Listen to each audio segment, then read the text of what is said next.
Hello, dear students. Today we are learning about reflexive and emphatic pronouns. Okay, let's start. Reflexive pronouns. Reflexive pronouns कौन से होते हैं? Which refers back to the subject. जो कि subject के बारे में हमें वापस से कुछ बताते हैं. फॉर एग्जाम्पल देखिए, जैसे I ate mango. This is subject, verb and this is object. Okay. तो ये जो रिफ्लेक्सिव प्रोनाउंस होते हैं वो इस ऑब्जेक्ट की जगह यूज में आते हैं. समझ रहे हैं आप मेरी बात? इस ऑब्जेक्ट की जगह यूज में आते हैं और इस जो सब्जेक्ट के बारे में ही हमें वापस से कुछ ना कुछ बताते हैं. समझ रहे हैं आप? Reflexive pronouns are the pronouns which refer back to the subject. जो सब्जेक्ट के बारे में ही उसको ही वापस से संदर्भित करते हैं, उसको ही वापस से रेफर करते हैं, उसी का ही जिक्र करते हैं. Okay. Reflexive pronoun shows that the subject and the object are the same. Subject और ऑब्जेक्ट सेम होंगे. कैसे सेम होंगे? जैसे इस सेंटेंस में क्या है? आई एट मैंगो. क्या इसमें सब्जेक्ट और ऑब्जेक्ट सेम है? नहीं. लेकिन ये जो रिफ्लेक्सिव प्रोनाउन का एग्जांपल्स हम देखेंगे उनमें सब्जेक्ट और ऑब्जेक्ट सेम होंगे.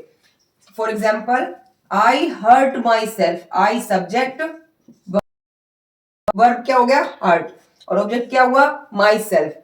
तो ये जो वर्ड है माई सेल्फ, ये किसको रेफर कर रहा है? वापस से किसके बारे में बता रहा है? सब्जेक्ट के ही बारे में बता रहा है.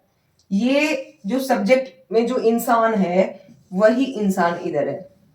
एक ही पर्सन के बारे में दो बार बात हो रही है. समझ रहे हैं आप? ये सब्जेक्ट में जो मैं हूं वही मैं ऑब्जेक्ट में ही हूं. यहां पर सब्जेक्ट अलग एंटिटी है, मैंगो ऑब्जेक्ट अलग एंटिटी है, लेकिन यहां पर आई भी मैं ही हूं, माई सेल्फ भी मेरे ही बारे में है. तो ये refers back to the subject. Clear? यही जो वर्ड्स होते हैं सेल्फ वाले, जिन्हें हम रिफ्लेक्सिव प्रोनाउन कहते हैं, यही वर्ड्स किसी और तरीके से हम यूज में जब लेते हैं सेंटेंस में, तब वो एम्फेटिक प्रोनाउन का काम करते हैं. क्यों? क्योंकि उस टाइम ये refers back to the subject नहीं करते. ये अपना अलग से काम करते. क्या काम होता है वो? Use to emphasize. ये स्ट्रेस डालने का, एम्फेसिस डालने का वर्क करते हैं. किस पर? सब्जेक्ट पर.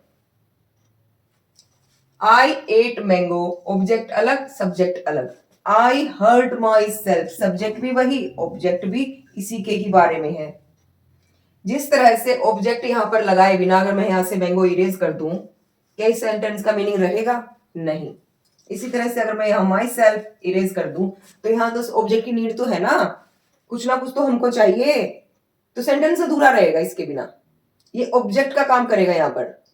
इसी तरह से इस तरह से नहीं. एक्चुअली एम्फेटिक प्रोनाउंस जो होते हैं उनमें इसके उलट चीज है.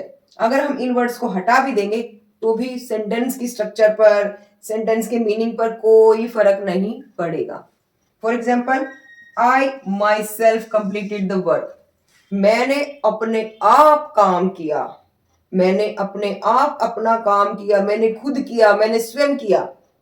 अगर मैं इस वर्ड को हटा देती हूं माई सेल्फ को, I completed the work is subject, ये verb and this is objective phrase, object. क्या इस वर्ड को हटाने के बाद इस सेंटेंस के स्ट्रक्चर पर कुछ ऐसा इफेक्ट पड़ा कि स्ट्रक्चर गलत हो गई हो या इनकम्प्लीट हो गई हो, इस सेंटेंस का मीनिंग इनकम्प्लीट हो गया हो? नहीं. सब्जेक्ट भी है, वर्ब भी है, ऑब्जेक्ट भी है, लेकिन इस सेंटेंस में इसकी जरूरत बहुत ज्यादा है. यहां पर इसकी जरूरत नहीं है. ये एक्स्ट्रा चीज है, एम्फेसिस डालने के लिए, स्ट्रेस डालने के लिए, जोर डालने के लिए किसी बात पर, तब इस एक्स्ट्रा वर्ड का यूज में लिया गया. जब इसकी आवश्यकता होगी इन द सेंटेंस और ये रेफर बैक करेगा सब्जेक्ट को, then it is called reflexive pronoun. Reflection. मान लीजिए आप मिरर के सामने खड़े, मिरर में आपकी क्या होती है? रिफ्लेक्शन होती है. मिरर के बाहर भी आप ही है, मिरर के अंदर भी आप ही है. ओके. इस तरह से आप इस वर्ड को रिलेट करके इस चीज का मीनिंग लर्न कर सकते हैं. जैसे रिफ्लेक्शन में आप ही है मिरर के अंदर और बाहर भी आप ही है, इस तरह से रिफ्लेक्सिव प्रोनाउन में ये सब्जेक्ट भी आप ही है और ऑब्जेक्ट भी आप ही है.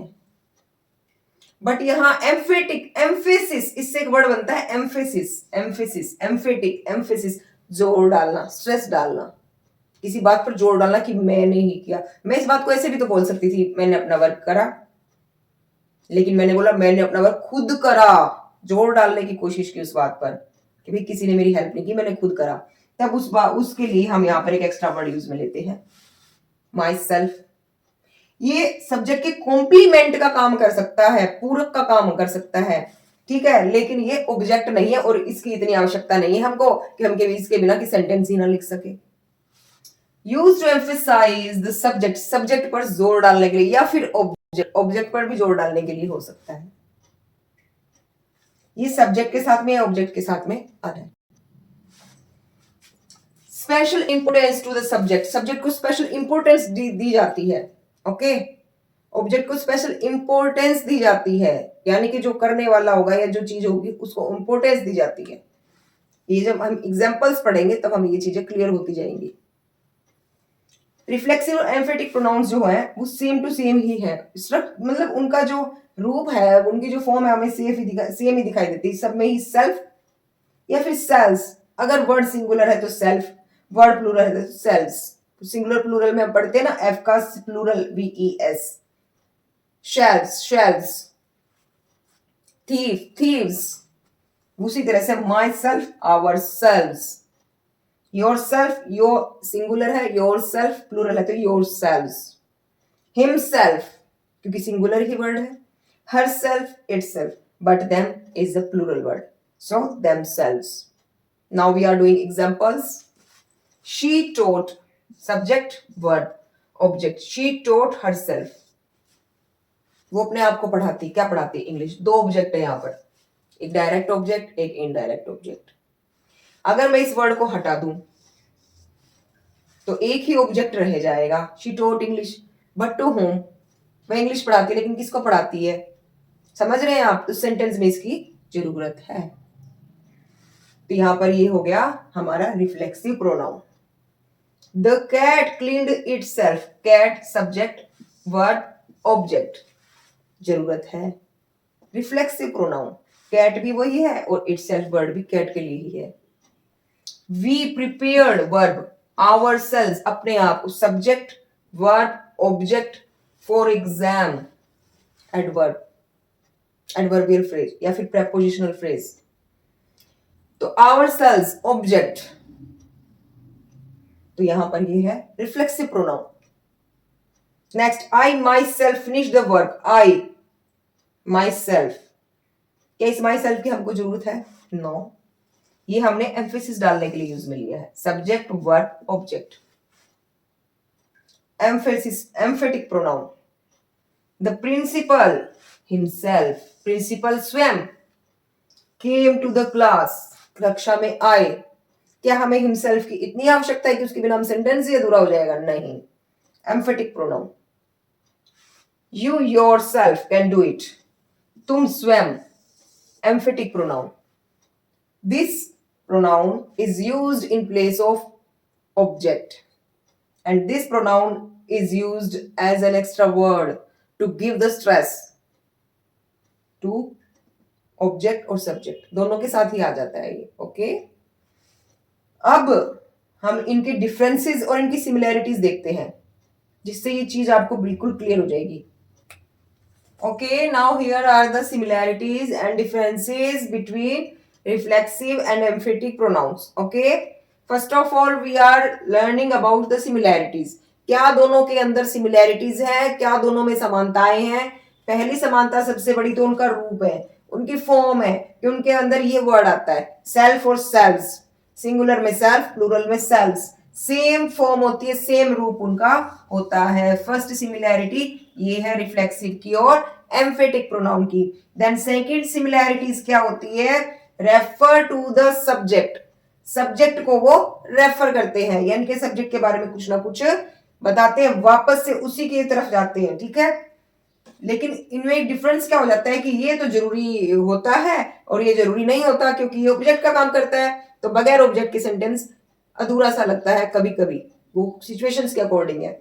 ओके, नेक्स्ट है third similarity, come after the subject, subject के बाद ही ये लगेंगे, सब ये सब्जेक्ट के बारे में कुछ ना कुछ हमको बताएंगे। लेकिन आप एक बात का ध्यान रखना कि ये जो वर्ड है रिफ्लेक्सिव प्रोनाउन वाला, ये तो ऑब्जेक्ट की जगह आते हैं, ठीक है, इसलिए ये ऑब्जेक्ट की जगह आएंगे। आएगा सब्जेक्ट के बाद ही, लेकिन ऑब्जेक्ट की जगह आएंगे। लेकिन जो एम्फेटिक प्रोनाउन है ये सब्जेक्ट के बाद भी आ सकते हैं, ऑब्जेक्ट के बाद भी आ सकते हैं, लेकिन बहुत कम ऐसा चांस होता है। वो एक सेंटेंस भी हम देख लेंगे। ओके, सिमिलरिटीज तो ये हो गई है। डिफरेंसेस क्या होता है उसी से आपको मेन बात क्लियर होगी। डिफरेंसेस है, रिफ्लेक्सिव प्रोनाउन क्या होंगे, refers back to the subject, subject को ही वापस से रेफर करेंगे, उसी को संदर्भ में कुछ ना कुछ बताएंगे। ओके, तो ये जरूरी होता है। रिफ्लेक्सिव, रिफ्लेक्शन यानी कि आप ही की छवि जैसे हमें मिरर में दिखाई देती है। ओके, तो हम अंदर भी हम बाहर भी हम, तो वैसे ही रिफ्लेक्सिव प्रोनाउन।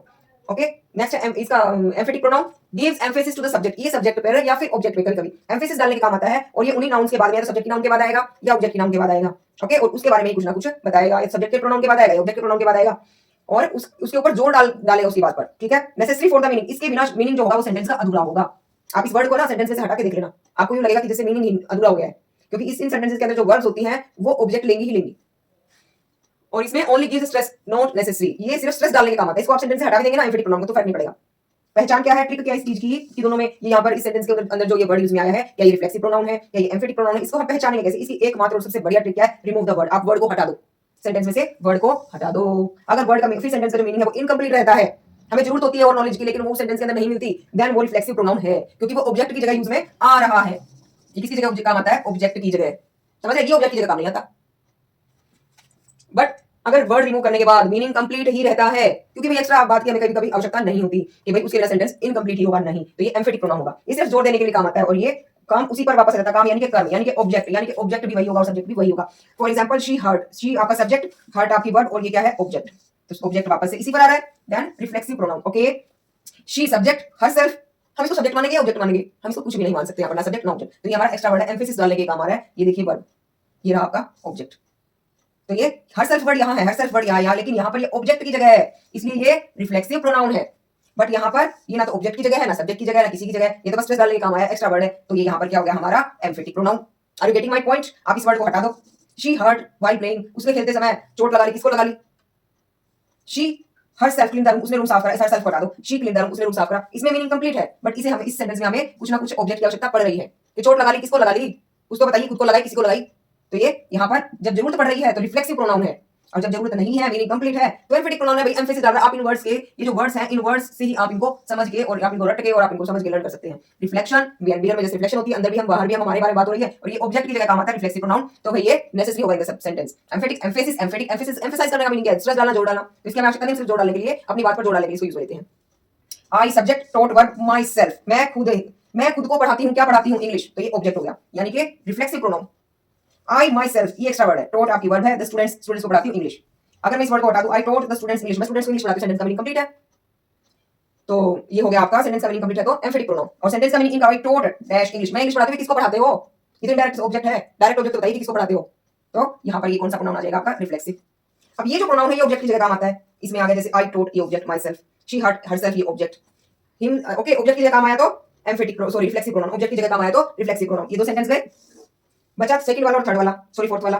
इसमें ये वर्ड एक्स्ट्रा वर्ड है और ये ऑब्जेक्ट की जगह नहीं आया है, ये यहाँ पर जस्ट आफ्टर द सब्जेक्ट आया है, ये यहाँ पर जस्ट आफ्टर द सब्जेक्ट आया है। इसी तरह से ये जस्ट आफ्टर द ऑब्जेक्ट भी कभी कभी आ जाता है, ज्यादा कॉमन नहीं आता, कॉमन रूप से ऑब्जेक्ट सब्जेक्ट के लिए ही आता है। ऑब्जेक्ट का एग्जांपल भी हम देख सकते हैं यहाँ पर। ऑब्जेक्ट का एग्जांपल होगा आई टॉक्ड, मैंने बात की, टू द प्रिंसिपल, प्रिंसिपल से, हिमसेल्फ। आई सब्जेक्ट वर्ब हो गया, to the principal objective phrase हो गया, और आपका ये क्या हुआ? ऑब्जेक्ट नहीं है ये इस प्रिंसिपल वर्ड, ये जो प्रिंसिपल है आपका ऑब्जेक्ट के, ऑब्जेक्टिव फ्रेज के अंदर जो ये ऑब्जेक्ट है प्रिंसिपल, प्रेपोजिशनल जो ये ऑब्जेक्ट है प्रिंसिपल, इसके ऊपर ही ये रेफर कर रहा है, इसी को रेफर बैक कर रहा है, इसी को वापस से संदर्भित कर रहा है, इसको ही वापस से बोल रहा है, इसके बारे में ही आपको वापस से बोल रहा है। तो ये क्या है आपका? Emphatic pronoun. मैंने सीधा प्रिंसिपल से, उसी से ही बात की और किसी से ही नहीं। समझ रहे हैं आप? तो I hope you have understood properly the meaning of reflexive pronoun and emphatic pronoun and differences between them. और अब आप आराम से पहचान पाएंगे सेंटेंसेस के अंदर कि रिफ्लेक्सिव प्रोनाउन के रूप में कौन सा वर्ड यूज में आया है और एम्फेटिक प्रोनाउन के रूप में कौन सा वर्ड यूज में आया है। Okay, keep practising, keep learning, keep growing. Bye bye.